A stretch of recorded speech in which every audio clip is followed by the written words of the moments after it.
Guys, আসসালামু আলাইকুম।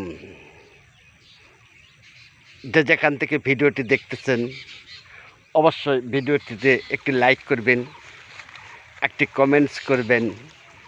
সুন্দর এই প্রকৃতির মাঝে, শত ব্যস্ততার মাঝেও আমি ভিডিওটি করতেছি, কেননা একজন কন্টেন্ট ক্রিয়েটর হিসাবে ফেসবুক পেজে বা ইউটিউব চ্যানেলে ভিডিও আপলোড করতেই হয়। আসুন আমরা নতুন বন্ধুদের পাশে দাঁড়াই। নিত্য নতুন বন্ধুরাই আমাদেরকে আনন্দিত করে রেখেছে, আমাদেরকে টেনে তুলেছে, আমাদের ভিতর জাগিয়ে তুলেছে নতুন কিছু করার। যারা বড় বড় কন্টেন্ট ক্রিয়েটর তারা হয়তোবা এটা উপলব্ধি করে না, এ উপলব্ধিটা আমি করেছি। ওই সকল বন্ধুই যারা নিয়মিত আপনাকে লাইক করতেছে, কমেন্ট করতেছে, তাদেরকে টিকিয়ে রাখার জন্য তাদেরকে ভালোবাসা দিন। তাদেরকেও সুন্দর সুন্দর কমেন্টস করে পাশে থাকুন। ভালোবাসা আদান প্রদানের মধ্য দিয়েই টিকে থাকতে হবে। এই অনলাইন প্ল্যাটফর্ম জগৎ অত্যন্ত আনন্দদায়ক ও শিক্ষামূলক জগৎ। আর এখানে শিক্ষামূলক ভিডিও আপলোড করবেন, দেখবেন আপনি টিকে যাবেন সব সময়ের জন্য। আর সম্মান, শ্রদ্ধা, ভক্তি, ভালোবাসা এগুলো মানুষের কাছে চেয়ে নিতে হবে না, আপনার আচরণের মধ্য দিয়ে আদায় করে নিতে হবে।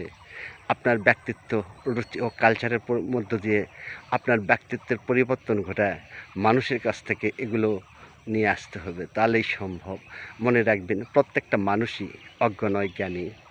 প্রত্যেকটা প্রাণীর যেমন নিজস্ব মেধা আছে, তাদের আচরণমালা ও দৃষ্টিভঙ্গি আছে, ঠিক তেমনই মানুষেরও নিজস্ব আচার আচরণ, কালচার ও ব্যক্তিত্ব লুকিয়ে আছে।